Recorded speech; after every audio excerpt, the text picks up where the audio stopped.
I'm just not as strong as I'd like to be. You know what I mean? Like, there have definitely been things that needed to be picked up. How about this? Very few people in my life have ever asked me to help them move. That's how you know you come off a little anemic to your friends. You know what I mean? Because I actually have anemia. But like, my thing is, if you're in the throes of like being your absolute strong, maybe I've watched too many movies, but I've just wanted to have like one period in my life where like I walk past stuff and I think about picking it up without the injury that might occur. You know what I mean? There have been people, okay, as an example, I try to be helpful, right? And I was in New York and I was I was on a subway and I was getting up the stairs. I had already got off the train, right? And on the second, there were 3 rows of stairs, right? And on the second row of stairs was a young mom who had a stroller with a baby in it, right? So then I'm like, okay, she already got up the first one. I'm not just gonna assume that she needs help, but the fact that she's doing it by herself and the stroller is hitting every step, she's shaking the baby. Like, that's undeniable. Just bow, bow, bow, right? And so then I'm walking up and she looks like she's really contemplating how to do the second and third set of stairs, because I think she must also felt like that was a lot of shaking, right? And so then I walk up and I'm like, hey, would you like a little help up? And then she was like, oh, thank you so much. I appreciate that. And then I actually go down a couple stairs, you know, so I can like protect my back, lift with my legs and everything, and keep the baby at the right trajectory, because now the baby's still going to be at an angle. He's not going to be like this, and then... So then I grab the bottom of the stroller, and I go to pick it up, and I put in the effort, but the baby doesn't move. And...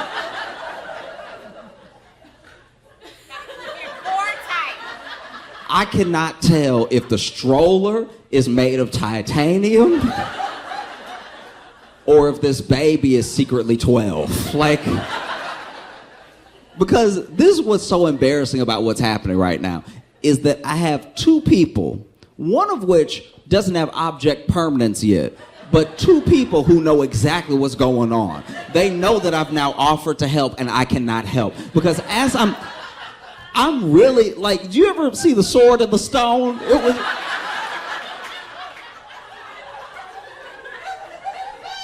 Because my hams and my quads are wiggling. And so I've got the wiggle going. So I know I'm putting in the effort, right? And I even readjusted and put my foot on a different step. Because I was like, that's a bad step. I don't like that step. That's what it is. That step was too low. It wasn't doing my legs any justice. Let me get up another step. So then I put, but this is a worse position to be in, right? So now I'm lower, and now I'm wiggling.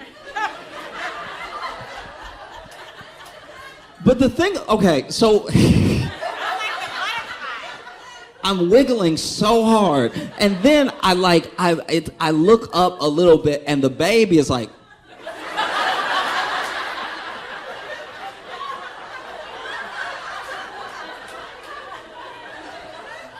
And I never thought that being judged by a baby would help me access more glute use than I ever thought possible. Because then I look up and the mom is also like... And so then I look past them because they are not helping me right now. And I finally lift it up a little bit. And I get maybe knee height, right? Which this is not comfortable to go upstairs with weight, okay? But I start pushing, and I get up one step, and get up another step. And I cannot believe that this mom did this by herself, because I'm like, this is with help. And so sure enough, climbing up, and maybe a quarter of the way on the second set of steps, I start to feel a pain. I shouldn't say a pain. I started to feel 3 pains. One was in my back, one was in my quad, and one was in my hamstring. And other people are passing us, because I wasn't the only one that got off the subway. And as we're passing by, this other guy was passing by, much bigger dude, but he was like, "Do y'all need help?" Which is devastating. You ever been a good Samaritan and needed a good Samaritan? It was terrible. So then I'm turning to him to be like, I'm about to answer, and the mom is like, "Yes."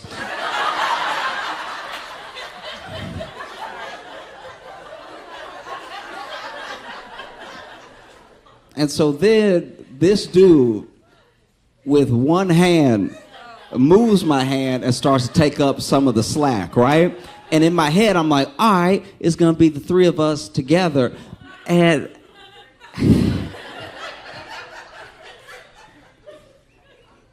okay, all right. So this dude moves this hand with this hand, moves it out of the way, and so now I'm just pinching both my hands on this other part, but he really is keeping it level in a way that's devastating. And then he was like, it brightens my day to help out a young, beautiful couple like y'all.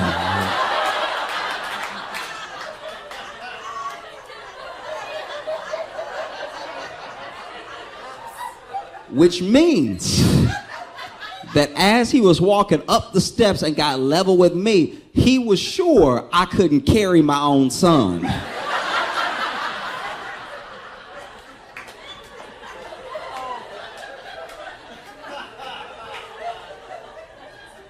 And so I'm holding this one, and he's holding this one with one hand, right? Other hand in his pocket. He chilling. And then almost immediately, this young mom says, "Oh, we're not together." And in my head, I'm like, you couldn't fake.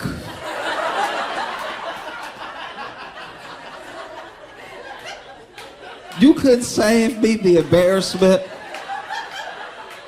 for 17 more steps. We don't know this man. I don't know you. We're not together. And so then he goes, "Ooh, oh, okay.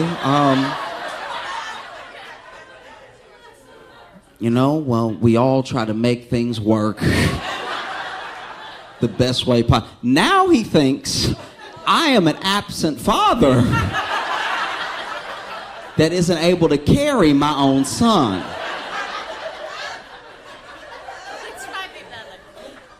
And so then she's like, "No, I don't know him." I was like, you really had to throw me under the bus right now. You couldn't just pretend to know me for 15 more steps. And then he goes, "Oh." And now he knows that I'm a stranger that can't pick up his not son.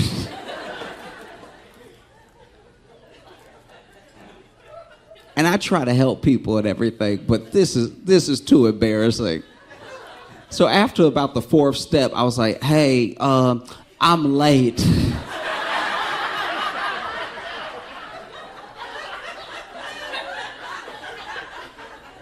"Do you think you could?" And then he was like, "Oh yeah." And then both hands, and I walked up the stairs by myself and then ran. When I got to the top, I did not want to be seen again. That terrible. How are you gonna, we not together, no, I don't know him. How are you? Just trying to be helpful.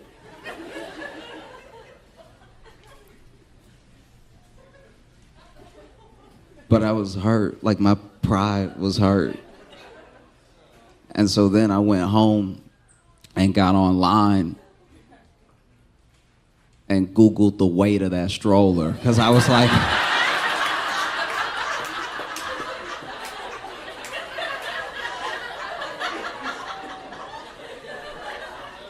this thing has got to be like at least 100 pounds or something.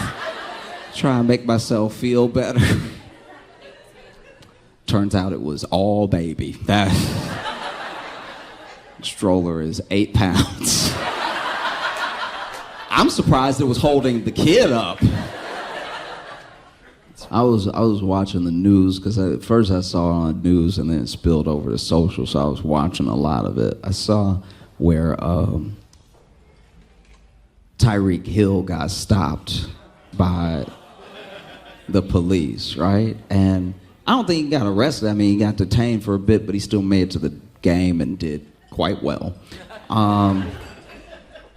But the whole thing was pretty wild, and I made sure to watch like everything that got released, like the full body cam footage and everything, because I saw just so many people arguing about it online, right?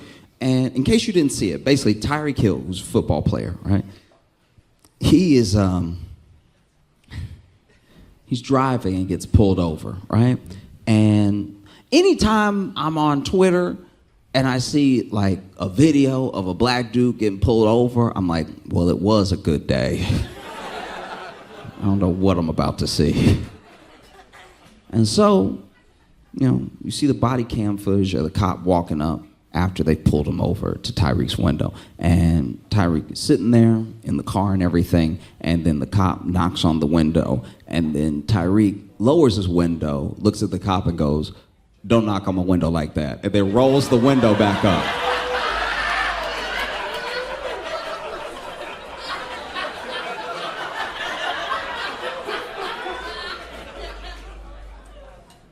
And as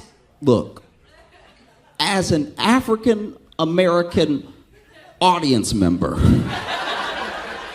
I was like, uh-oh.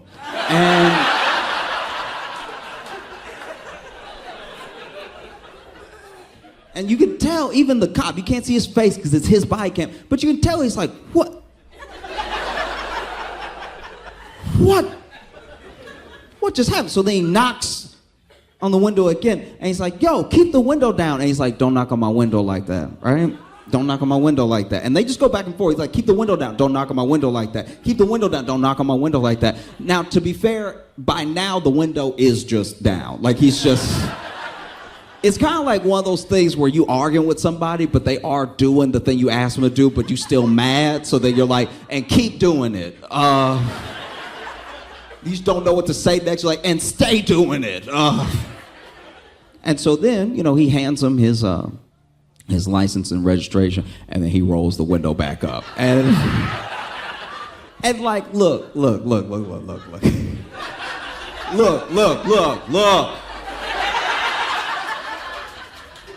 Rolling the window up on anybody. I've never seen a respectful rolling of the window up, right? Like when I've been out and I've been in situations and I roll the window up, it's very clear what I mean, right?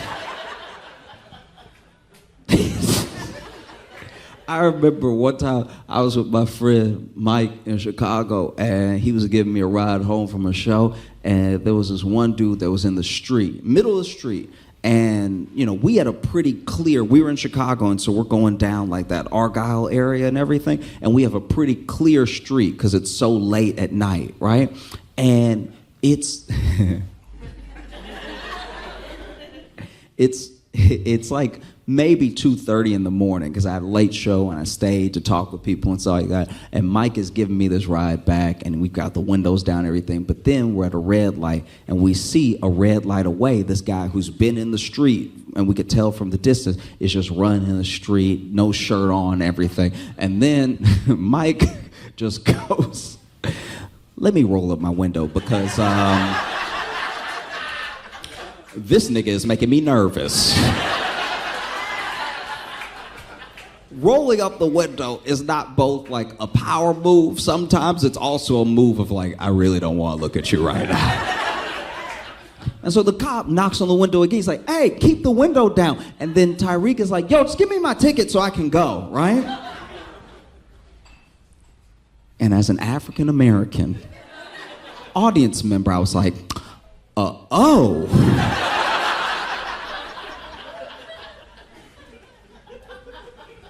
You know?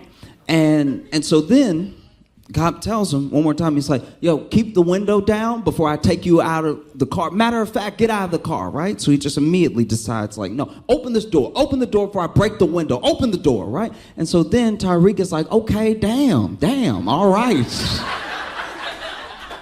So he unlocks the door, and then they pull the door open, and they start pulling Tyreek out. He's like, okay, I'm getting down, damn, right?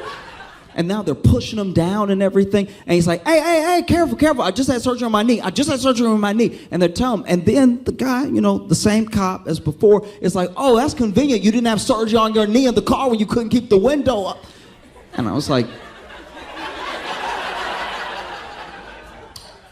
that's not how knees work.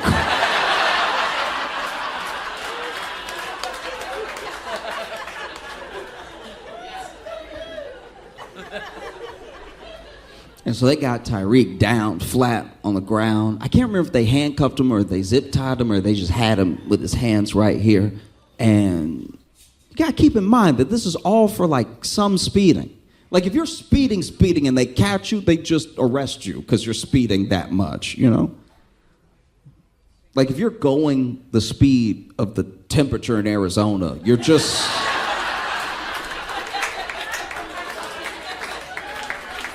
you're just going to jail. But all of this happens, speeding a little bit, right? And then, you know, he's on the ground, hands down, everything. He's trying to call someone to let them know that he's gonna be late, which is courteous.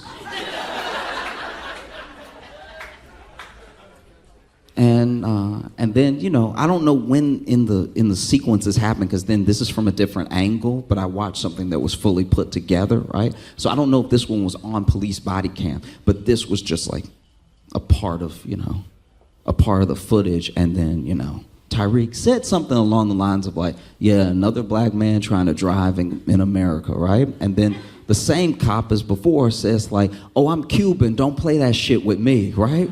Which...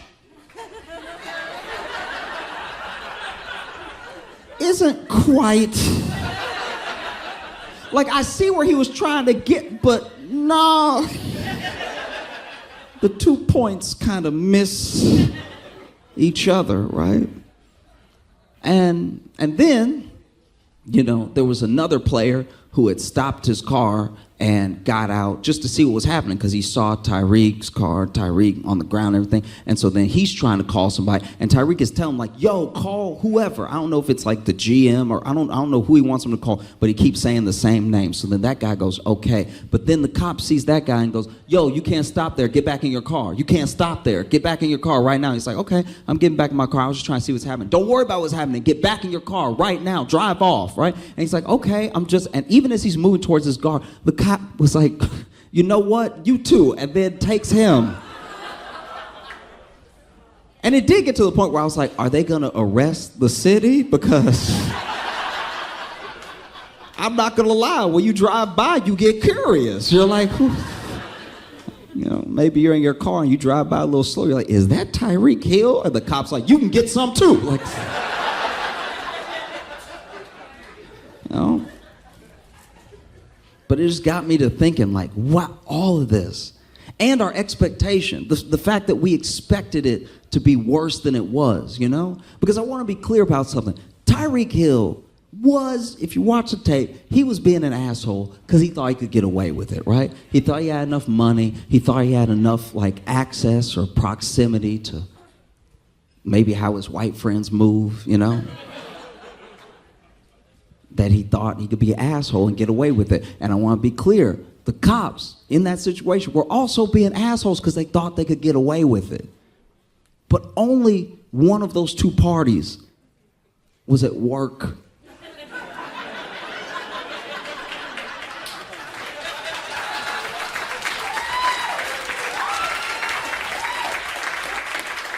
Do you know what I mean? Everybody has a bad day. Everybody can't be perfect, and some people are assholes through and through, right? But being an asshole isn't illegal. One of those parties has a gun, has the ability to kill, has the power to move people where they want them to go, you know? And it's a terrifying thing because my thing is like, take race out of it for a second, right? The way that the police are allowed to move is what creates the expectation. It just happens to get to a certain place with black people more often than not. But it's the way that we're all policing, the thing that we all allow as long as it's happening to somebody else that keeps the system intact. You know? And so I've watched the police do all manner of things in different videos to different people, right? But there's a certain place we let it get to in our minds where we just accept that, like, oh man, you disrespected a cop, you about to get your ass beat. Why is that? Do you know what I mean? Why is that? Because I'm not trying to make it as if race isn't an actual issue in it. It's like inextricably linked to it. But at the same time, trust me when I say anybody can get it. I've watched so many videos of people, kids, you know? And it's because of the way that we let police move and also what we ask police to do, right? There should just be a scanner. If you're speeding, we'll catch you. And I don't have to talk to the dude with the gun. That would be nice. That would be so much better to just, I was speeding, you got me, that's my bad, I was speeding, and now I don't get tapped on the window by a dude that I know is armed that's not having a great day. You know? Because I've even watched, like you wouldn't believe, you know, I've watched my white friends move around the police in a way that I could never imagine, right? But I've also watched them. There's a weird leveling off that happens when it comes to policing, where sometimes white people get loud or get violent with the police, and the police go, I'm white too, so like, let's nix that now. You gotta get your ass beat today. You know? And I've also seen black police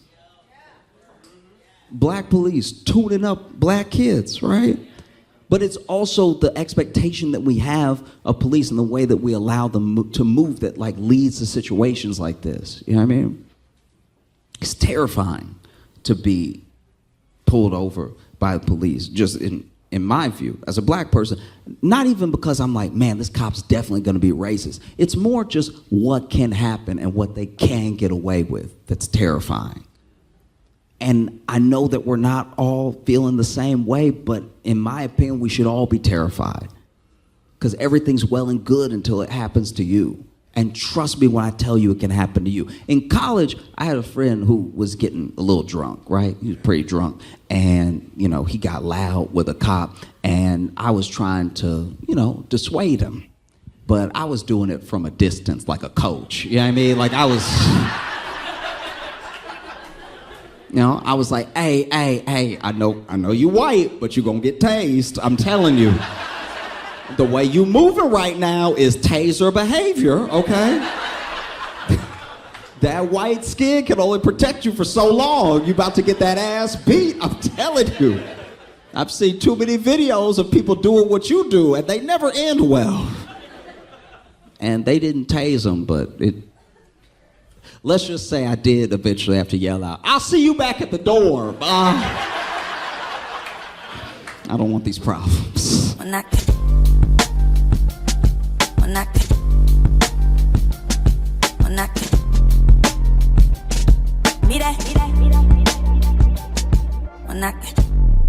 You guys are so wonderful. Are y'all ready for your headliner? Y'all start clapping right now. Give it up for Josh Johnson.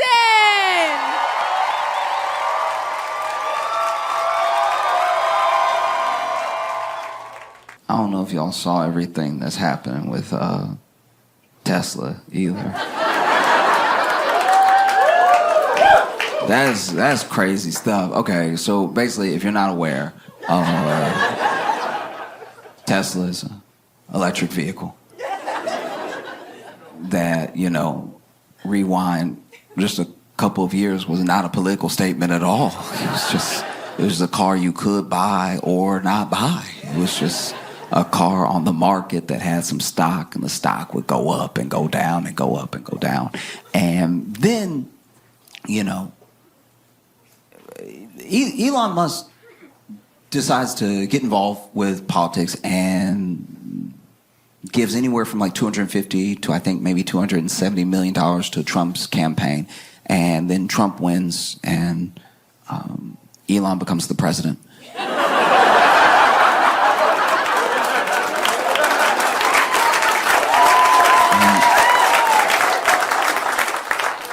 And so Elon becomes the president, and people don't really know how to feel because this particular thing hasn't happened before. There's always been like millionaires and billionaires donating to campaigns and stuff like that, but this is the most like infused a person has been in like what's gonna happen, and it's very clear in what is self-serving when it comes to like Elon's actions and everything. And so then inauguration day comes, and there's all the fanfare of like this new administration is starting.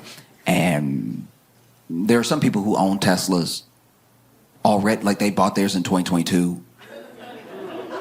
And they would tell people, hey, I bought mine in 2022. Like, I don't... Just so you know, I got mine in 2022. I didn't know, and I wasn't a part of it. And I was trying to get an electric vehicle to help the environment. I didn't know it would be. So, just so you know about me. And then... Elon's giving a speech, and then he says, my heart goes out to you. And then he does like a full-on Nazi salute, right? And does it again, for clarity. And there is a part of me that genuinely, when someone buys something, especially something expensive, and then something happens with that company, a part of me does feel for them, because there are people who bought their Tesla in 2022. They might have been sitting in their Tesla when they saw Elon do a Nazi salute, like.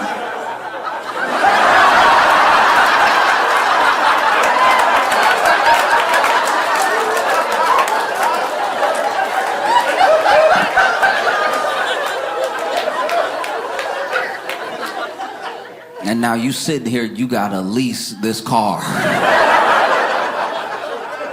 I don't know if y'all saw, but Trump released the JFK files, or at least is starting to release the JFK files, and yeah, it's a lot. He said there's like 80,000 pages or something. I think they've released like anywhere from like 2 to 20,000 already, with more to come and stuff. And I don't know about anybody else, but when it comes to JFK and the conspiracies around his death, those were like some of the first moments that you saw, for at least a wide population of Americans, trust in government and its agencies break. A trust that they've never got back since, where like whole government agencies don't have the trust of the people, because up until then, maybe they classified things, maybe they told the public lies or whatever, but they were things that people felt like they could at least get on with life believing. JFK was the first thing for a lot of people that spawned the real like tinfoil hat stuff, what aren't they telling us sort of thing. And so you would see something like this big release of the files,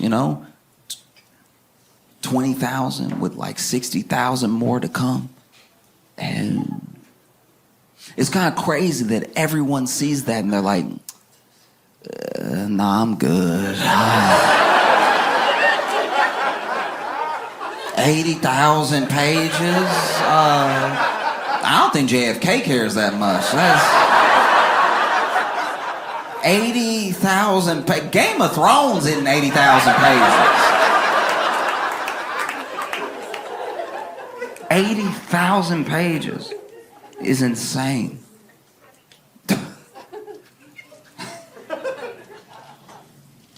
What are you doing? You know, it's like the thing is full. It's full. I've read some of it, and it's full of things that are snapshots of the time that JFK was assassinated in, but they aren't things that people were looking for. When people talk about files that they want released, they're talking about things that probably have been destroyed forever, like the some of the autopsy files, some of the coroner's notes, all that stuff like that is not in what's been released. What's been released are the goings on of like Cuba, Mexico City, USSR, and everything. And the one thing that we did find out for sure through the release of the files is that the CIA had a much bigger file and much more knowledge of Lee Harvey Oswald than we previously thought.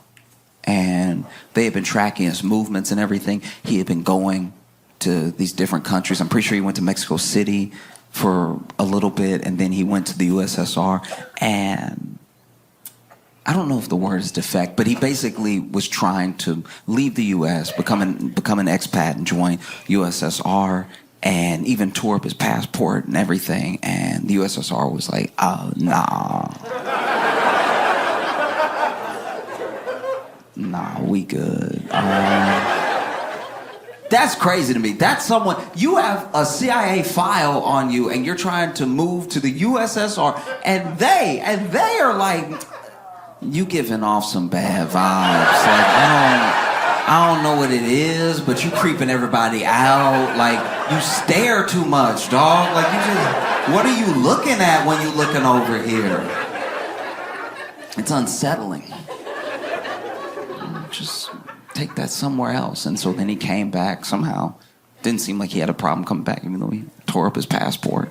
And then commits the assassination, and then Jack Ruby kills Lee Harvey Oswald. And there were so many people who thought that Jack Ruby's mob ties meant that he was sort of there to close up loose end, that maybe the mob did it. And even now, there are people that say, oh no, the mob did it, Cuba did it, Soviets did it.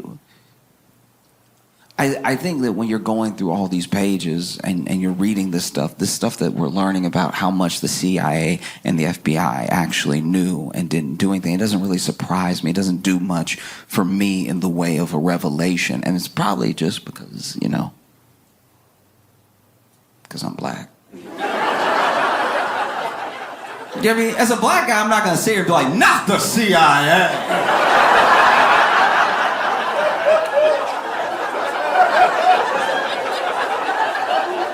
You mean to tell me the CIA? Next, you're going to be talking about the FBI. Guys, no, not at all. Because that's the thing.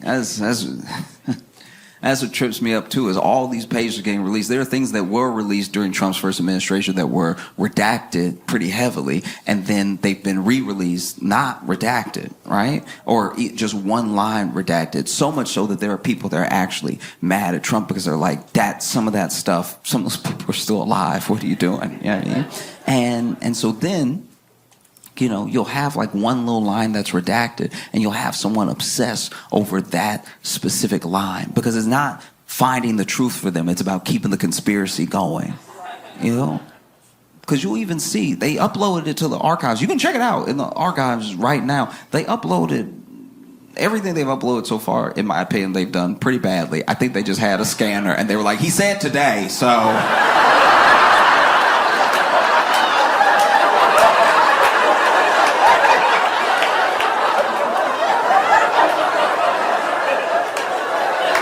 I know it's crooked. He said today. I know.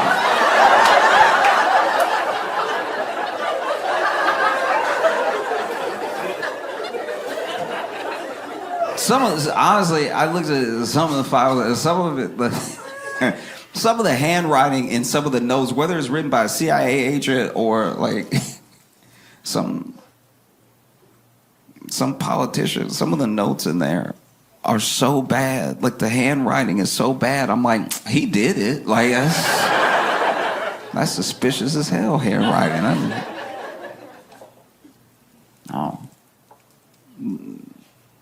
Little thing, little line will be redacted. Oh, that's what they don't want you to see. That's where all the truth is. It's like, look, maybe. I'm not even saying that's not possible. Maybe. But also, maybe it's just like an address that makes sure that a person who has nothing to do with this doesn't get implicated. You know, there are all types of reasons to redact something. And it's when people put that much weight on the thing to keep the whole thing going that I'm like, you don't want to know. You want to keep guessing, you know? And don't get me wrong, it's fun to guess. I love guessing. I don't know what I'm talking about half the time.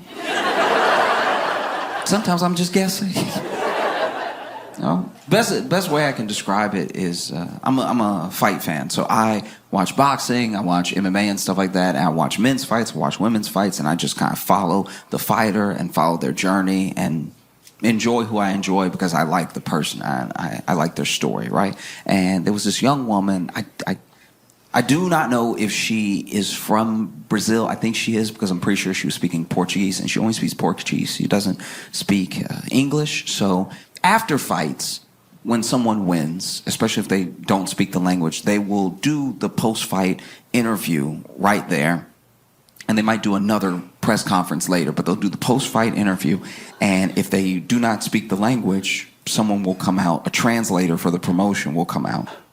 And in this case, her translator was her coach. So she wins the fight, and it's big. It's the biggest fight that she's won of her career. It puts her in the rankings and everything. And so the announcer walks up, and he's like, "Congratulations on a fantastic fight. Was this win mean to you? It's sort of putting you on the map right now against such a tough opponent." And she speaks for like 8 seconds, and then her coach goes, "Thank you so much, everybody, for watching my fight. I really appreciate it. I worked really hard, and thank you so much for the love." And then she speaks for another 8 seconds, and the coach is like, "Everything that I do, I'm doing for y'all at home, from my town, to show you that no matter what, where you're from, you can make it on the world stage." And then the announcer asks her, what are your future plans? What's next for you? You know, now that you're in the rankings, there's a certain opponent you want to call out. And she speaks even shorter this time, for like 6 seconds. And then her coach is like, "Yeah, the next plans are anybody who wants it, all right? I'm taking heads, I'm taking necks. I want your limbs, give me your arms, give me your legs. If I see you on the street, it's already on, you already know. The best thing you could do is drop out of the division right now, because I'm coming for all y'all's necks. I'm killing everybody, all right? You're gonna dream about me, and then when you wake up, I'm gonna be there. That's on God, okay? I'm killing all of y'all. None of y'all can stop me. None of y'all can touch me. What I did to her was a mercy killing. I'm coming to kill y'all for real. I want your bodies, okay? I'm stacking bodies, all right? And the champ, I'm going to beat the champ, and I'm going to beat the brakes off the champ in her hometown. She's going to bleed in front of her people, okay?" And then they exited the octagon. They went ahead and left, and then there was a fighter, because, you know, fighters watch other fighters' fights, and they'll live tweet it, and he tweeted right after that whole thing. She ain't say all that.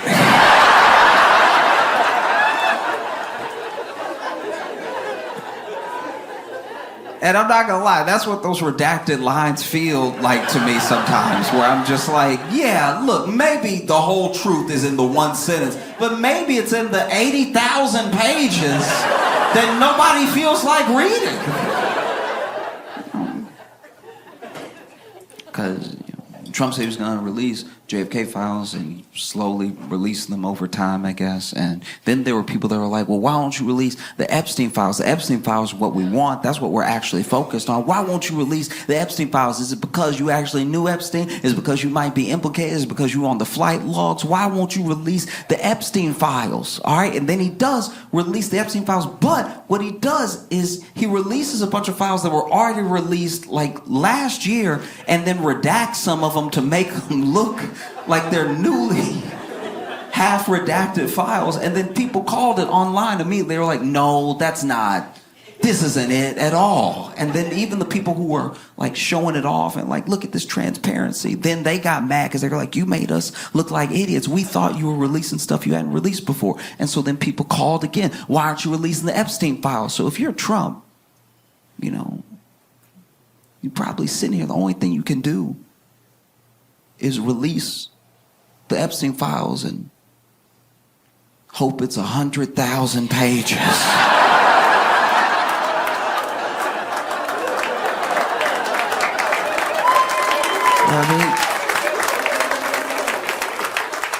Who would have known the only distance between people and getting to the truth was reading? You know what I mean? We want to know. We as a people have the right to know. It's 80,000 pages.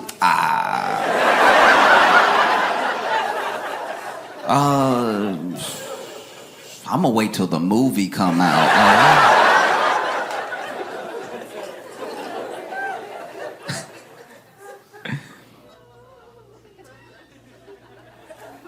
But what are you gonna do? You know, Elon's the president.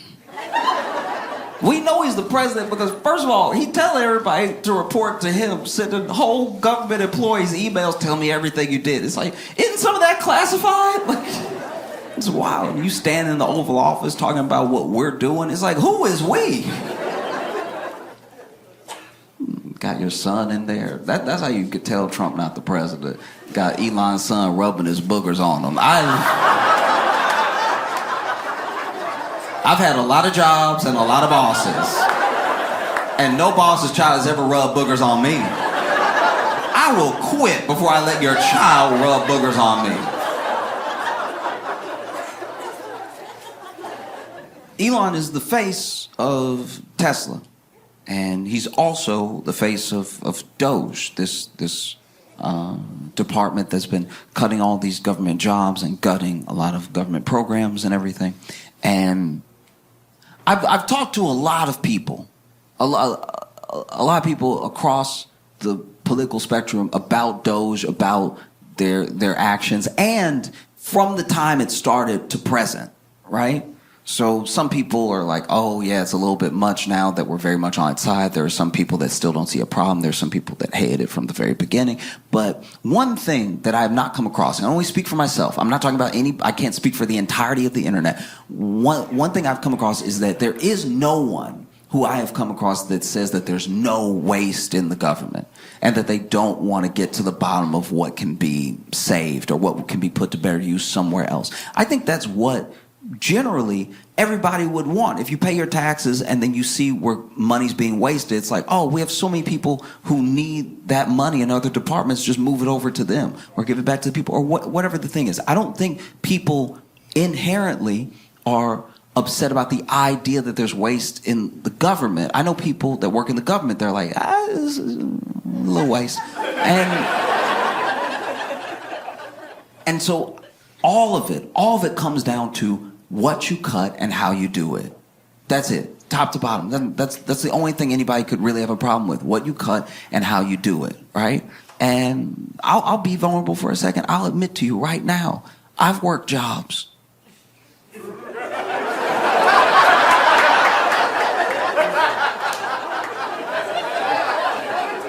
I've worked jobs where I was like, I'm not gonna tell anybody, but like, they really don't need me.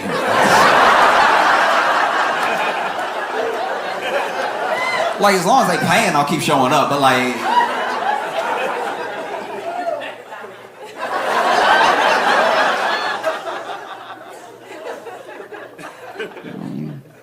And you end up seeing what happens. Because the thing with...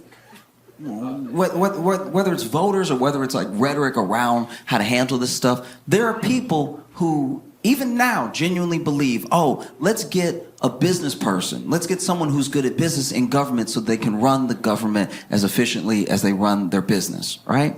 And the problem there is that, like, let's say Amazon. a good example is like, let's say Amazon makes a mistake. And they make a mistake that all of us, everyone here can acknowledge and see as a mistake. And so as a mistake, their stock drops because they lose some of the faith from their shareholders. Now we see that drop in the stock, and maybe the mistake they make is they announce that all the cars from now on gonna have 3 wheels. Like, oh, we're gonna save so much money on tires. And we're like, no, you're gonna flip over, okay? And so then you see the stock start to dip because of that lack of confidence. And then for you as a potential investor, even a retail investor, that dip in the stock is an opportunity. You can buy in now. You can buy into that dip, and then when it goes back up, because they realize that 4 is probably best, that you can ride that wave on up. Fair enough. When you crash out a business, when you make mistakes in business, when you run a poor business, you can always start another business. The people who we even look up to as these beacons of industry were all people at some point who had a failed business, right? But the government is not a business, because if you crash out the government, if you make the same mistakes with the government, you don't have a country. And you can't just be like, no, we're just gonna start new America. You know, I used to have like a lemonade stand America, and that one didn't really work out, so I started like a tire shop America, and that still really wasn't it. So then I started this hedge fund America, and now we're cooking. It does not work that way. And you saw what happened. You saw Elon run the government because he's the president. You saw Elon run the government the way he ran his business. When Elon took over Twitter, right? He comes into Twitter and he immediately starts firing everybody because he's like, you're waste, you're redundant, I don't know what you do, I don't know what that is, you're fired, you're fired, you're fired. And then a couple days after he took over, remember that brief period where he was like, how do you turn it on?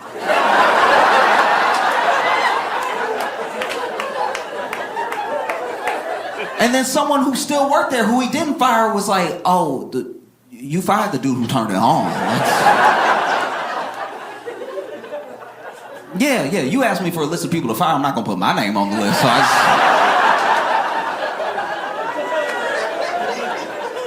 And so you see, you end up seeing Elon firing people and then trying to like hire them back real quick and trying to like smooth over the things that he broke that didn't need breaking, you know? And then Doge ends up working the same way. It ends up swooping in and firing a bunch of people and then trying to hire some of them back real quick, and it's chaos. And Elon is the face of it. He's the face of it because we didn't know who else was working in Doge. We didn't know who was essentially like hacking into Social Security, who was going around judges' orders, who was breaking things and going to places they weren't supposed to be because we hadn't figured out how this whole thing was going to work. We didn't know. And then we found out that it was children. We found out they leaked the photos of those people that were high up in Doge that were getting into Social Security and the IRS and everything. And we were like, what?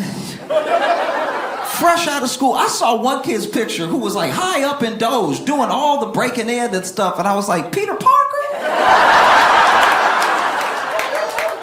I cannot believe that Spider-Man gonna cut off my grandma's Social Security. So I don't think anyone saying like there's no waste, but it's what you cut and how you cut it. You know, I think people would have appreciated like an actual audit. They said that they did one, but usually when you do an audit and you really account for the waste and you really account for what jobs you do and don't need, you don't have to hire anybody back, you know? The amount of people that they fired and then tried to immediately rehire shows that they're not actually being as careful as they should be with the process. Because I'll tell you right now, everyone that has ever fired me stood firm in their decision.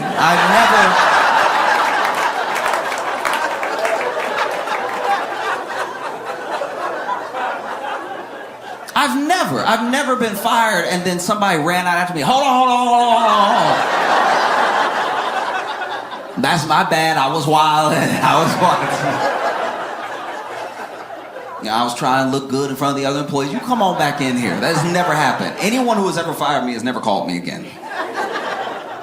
But then Elon is the face of it. People don't know what to do. They don't know what to do to express their anger and their disappointment, their frustration about this unelected person gutting these government programs. And you see where people, it's not just like a one-sided thing. It's not just like a liberal thing. You know, there are people who are like, I voted for Trump. I believe in what Doge is doing, but then I'm told that I'm being cut because of bad performance, even though I'm holding right here a performance review for like a month before the election where they said that I was doing great, you know? And so then people across the political spectrum are going to the town halls and they're complaining to the representatives, and the representatives, they're not really hearing them out. They're not really backing them up. So there's even more frustration, and it's bubbling up, and it's bubbling up. And he's the face of two things. He's the face of Doge, and he's the face of Tesla. And so then people go to the Tesla dealership, and he's not there. But people go to the Tesla dealership and they start protesting at the Tesla dealership, and then the stock starts tanking because there are people that are like, being attached to this right now is not a good look, you know? And then people start vandalizing Teslas, start putting swastikas on the Teslas and stuff like that. And then there are people who, you know, bought a Tesla in 2022. They're like, guys, I didn't know. I had no idea. And almost immediately, it felt like almost immediately Trump came to his defense, right? Trump invited Elon to the White House. I mean, he already got an office there because it's his White House. He's the boss. He's the president. But Trump told Elon, hey, bring a bunch of Teslas, park them out front of the White House. We'll do a dealership commercial.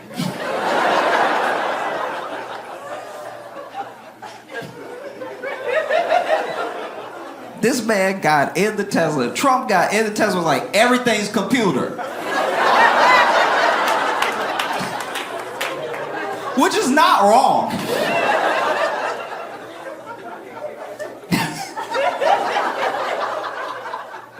It's not wrong. I remember my first Tesla experience. You know, I didn't ride in a Tesla for a long time. I heard about it as a car, but I didn't get to be in one, and I don't drive, so I didn't try to drive one or anything. And my first Tesla that I ever got in was an Uber. And so when I walked up, I didn't know about the door. I didn't know the door be all smooth like that. So this is me. Look, I'm admitting for a second. I'm being vulnerable here. I'm admitting for a second that this is me. This is my bad. I was doing too much in my head. I was doing too much, all right? Know that I know that before I even admit this to you. I was doing too much, right?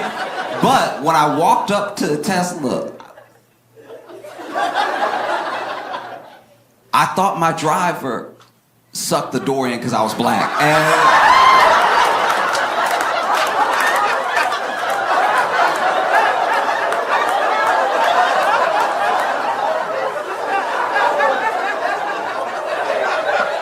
And I was standing there like, never in all my days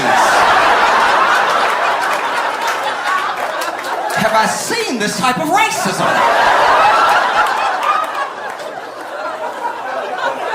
I was fierce. It was all smooth and everything.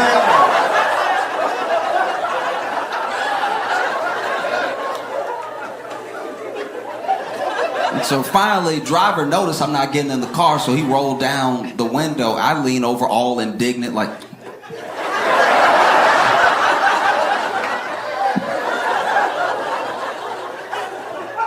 And then he started explaining how to open it. I was like, what do you mean you gotta push to pull? That doesn't even make sense. And then I get it with my thumb, and I was like, oh. Oh, okay.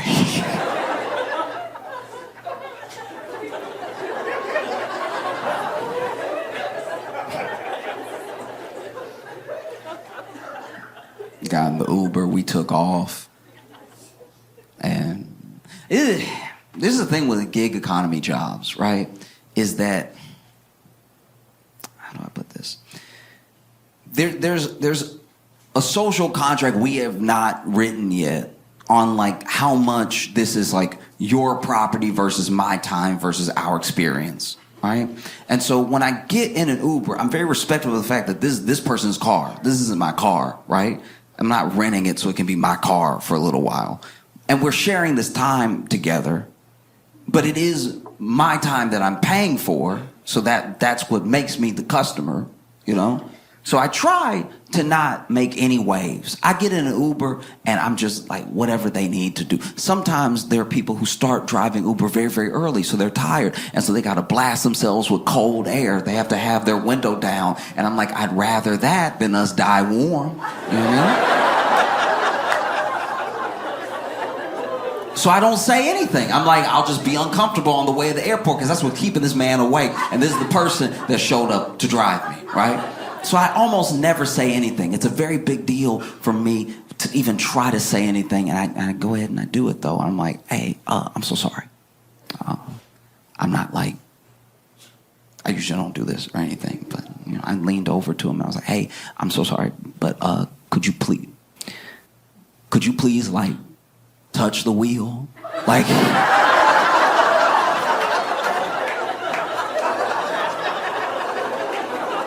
No, I know it's autopilot. I know it's autopilot. You put it in and everything. I just don't know what I'm paying for if we going. Like if we, like I'm not telling you how to drive. I'm telling you to drive. Like it would be nice if you did drive. Like,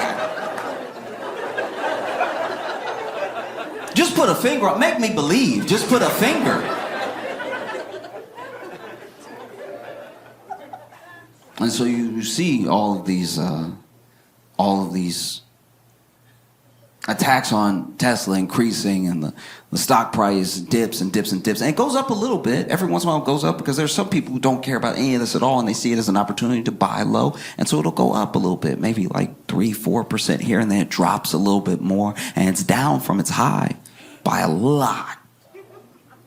And you've even seen people like in the Trump administration come out and say, hey, if you vandalize a Tesla, we're treating it as domestic terrorism. We're coming for you if you touch a Tesla, right? And it's just baffling because everything that Trump is doing for Elon and everything that his administration is doing for Tesla is exactly what they were supposed to do for the voters. You know what I mean? Like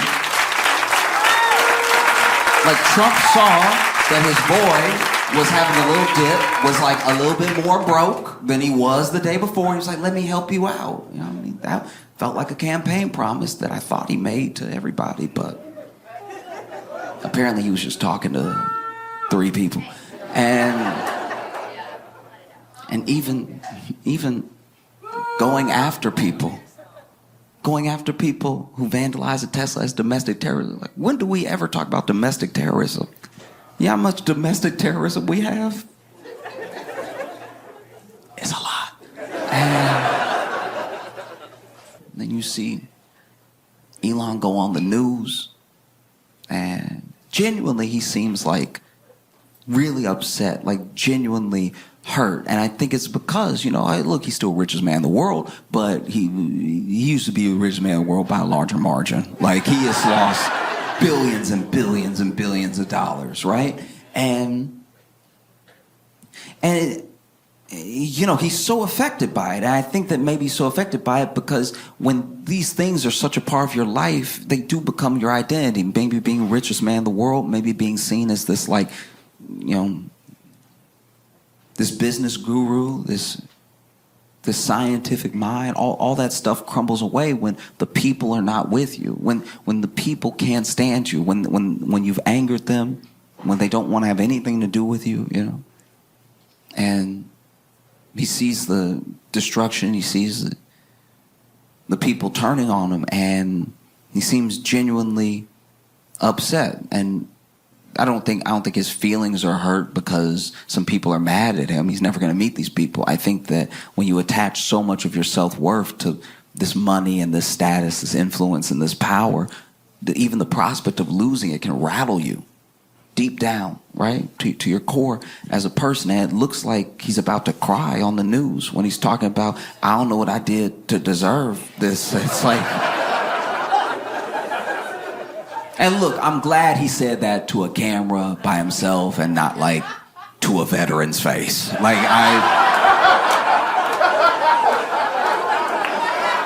I mean, like he didn't really get that, you know, the dude on Fox was like, you've done nothing to deserve this. You're a true patriot, whatever he said. And, you know, I was sitting here watching Elon get genuinely sad. And I was like, oh, my heart goes out to you.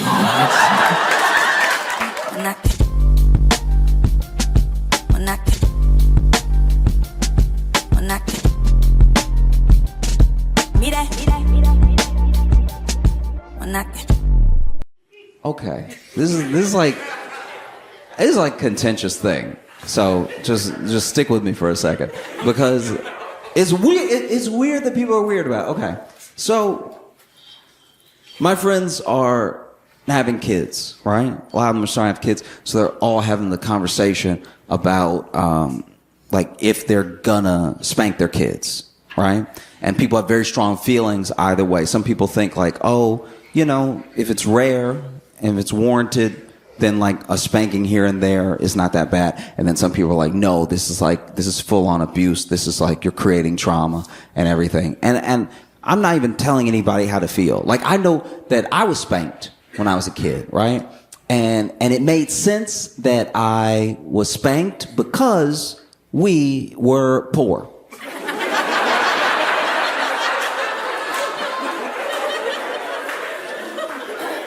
Do you understand what I mean? Like, there was nothing to take away. You know? Like, there was a year that my mom and I shared a bedroom when I was a little kid. What was she gonna take away? The floor?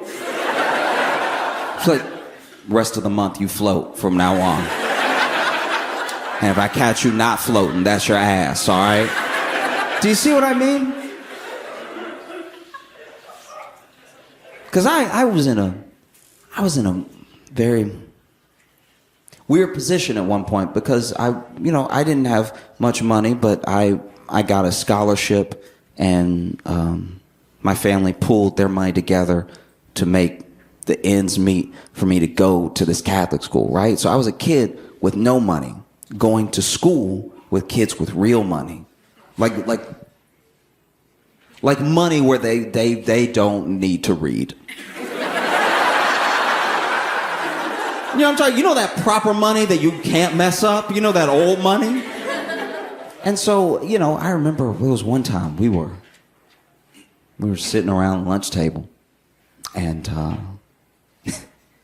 and this one kid, I said something about my mom, you know, like spanking me for something, and we were still in junior high or whatever. So I was talking about a time from before, you know, and then this other kid was like, oh, don't worry about it, Joe. You know, my dad still spanks me, right? And I was like, ooh.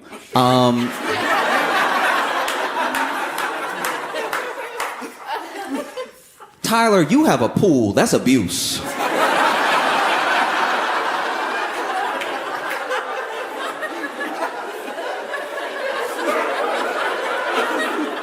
Do you see what I mean? Because Tyler, you live in the guest house. I've been over. You live in the guest. There's things to take away. My mama doesn't have an option. Like this is odd.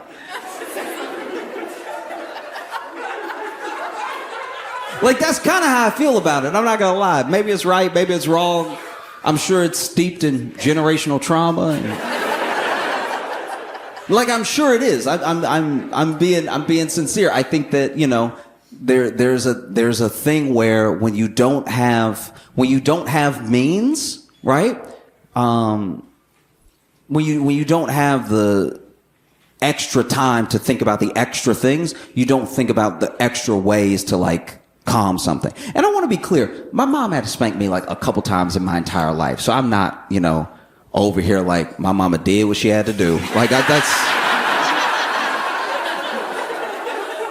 not what I'm saying. I'm saying that genuinely, I think sometimes you see these different thought patterns because there are people who have the means and they have the access to things like, like family therapy and stuff like that.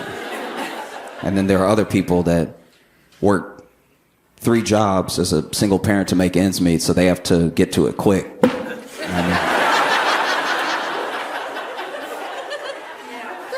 And that's not even me saying it's like right or I always agree, because I think that it's hard to gauge. It's got to be very hard to gauge with like there's a thin line between a spanking and a beating. You know what I mean? Because if you spank good enough, yeah, I mean, you gotta be real careful, because if you've ever been spanking a kid and anybody yells, "You got him," you already went too far. Like, you know? But I don't know, I've thought about it a lot. Because, you know, I got into an intense argument with my friend who was basically like, it's abuse every time, no matter what, no matter the circumstance, right? And then I was giving them a circumstance of like, look, maybe this kid isn't talking back. Maybe this kid was bullying another kid. Maybe this kid hit another kid, right? So then maybe their parent was like, you actually put your hands on someone, you hurt them. And so I'm going to do this thing now, not to like punish you because I'm going to enjoy it, but to show you like this is the way that you feel is the way that they felt. And I'm someone who loves you. So the world out there, they don't know you. So they may not love you. So this is a lesson that you might learn eventually from someone who doesn't care about you at all. And that's how I posed it to him. And he wasn't hearing it. And I get it. Because, you know, everyone has their own experiences and stuff. But I feel like no matter your feelings on spanking, we've all met like a grown man that deserved to have their ass beat.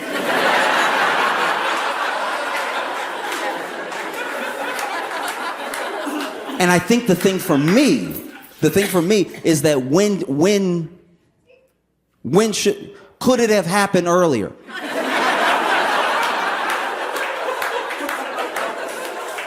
And I want to be clear here. I'm not like blanketing, co-signing anything. I'm asking questions genuinely. I'm asking questions because people are very split on it. You know what I mean? Like make some noise if you got spanked as a kid.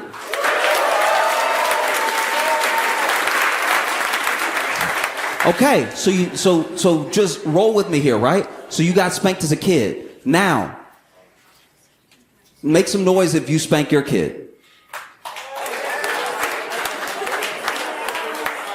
But you see how some people are like, I got spanked and they really took their day out on me, so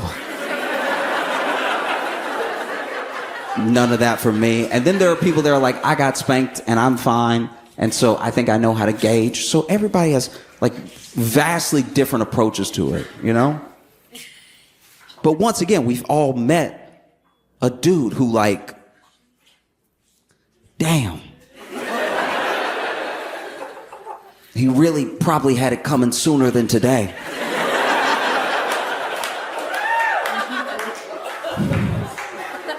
But then how do you gauge that, you know? Because I get what some people are saying. Some people are like, look, this child is just trying to make their way, and they might not even respond to it the way. We're all individuals. So even though you have your kids and your kids have a part of you in them, they're still going to be different people. So then how do you make sure that this kid doesn't walk away with the worst lesson possible, the worst feeling possible from this thing that like worked out for you, but it might not work out for them? That's a scary thing, you know?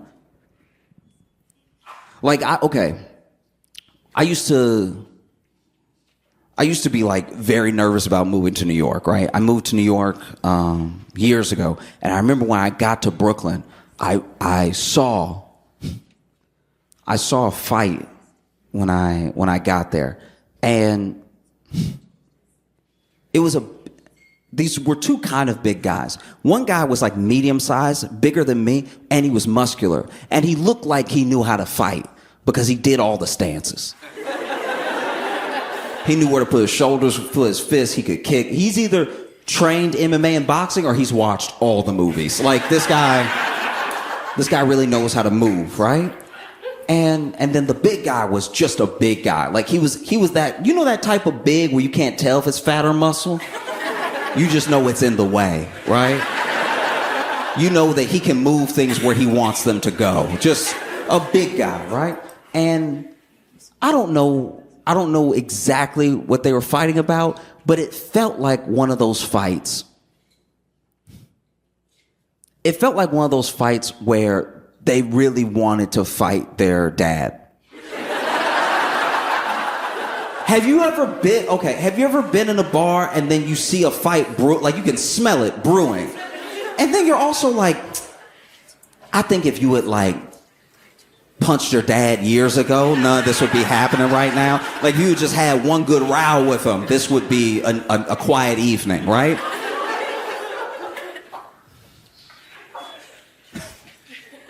And they were going at each other, and some of it was punching, some of it was kicking. Now the guy that was like on the bigger side and muscular, he really knew his way around. Like he was even like doing the hop of someone who knows how to fight. You know that little light foot hop where you're like they're about to get into it, okay?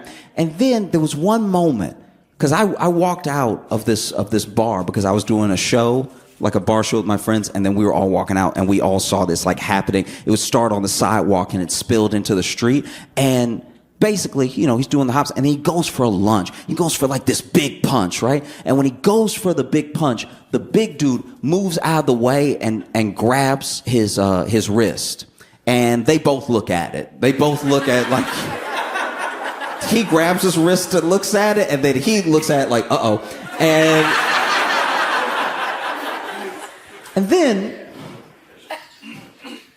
then he grabs his wrist, and with his other hand, he grabs the back of the dude's belt, right? Pulls him forward, knocks the guy pretty much off balance, lets go of the wrist, passes the belt to his other hand, lifts him up, and then spanked him in public. And like...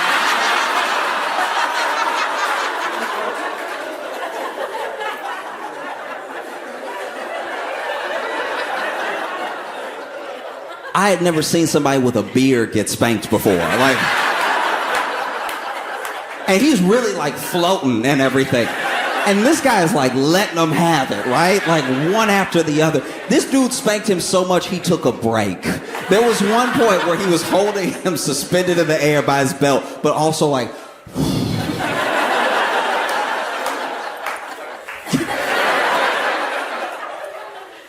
And then after like the 36th lick, lets go of the belt, dude drops to the ground. He gets up and he sort of limps off, a lot of expletives and stuff, but it's kind of done. And this guy goes back into the bar we were just in, because he wasn't watching the show. The show was in like a back room. This guy was just in the bar, and I had no idea like what the fight was about, because once again, we had already walked out and it was already happening.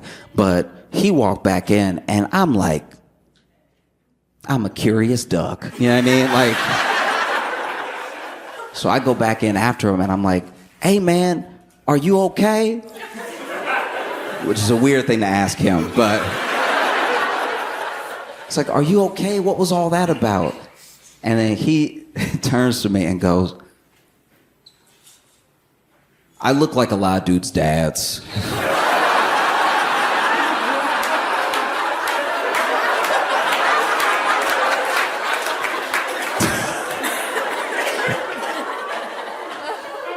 Wow, sir.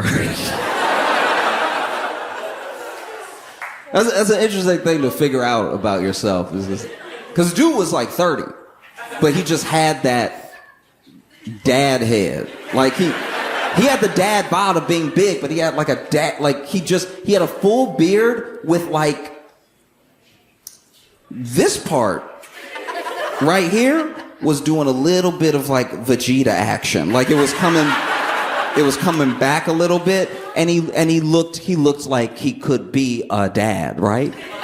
And so he's like, no, I just look like a lot of dudes' dads. And I was like, wow, how'd you find that out? And he was like, oh yeah, you know, after the 4th or 5th fight, you start to put things together.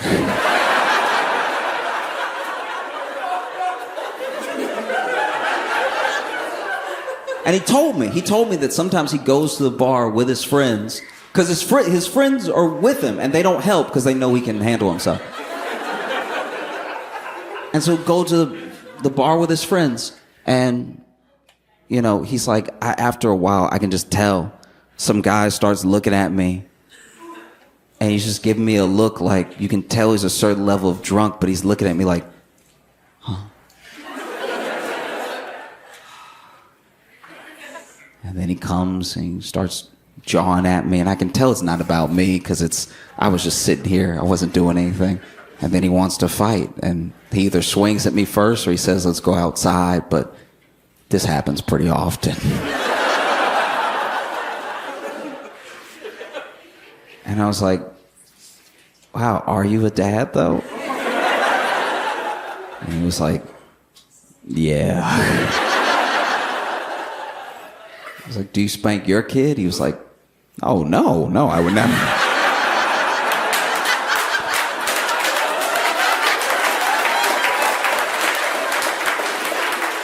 Not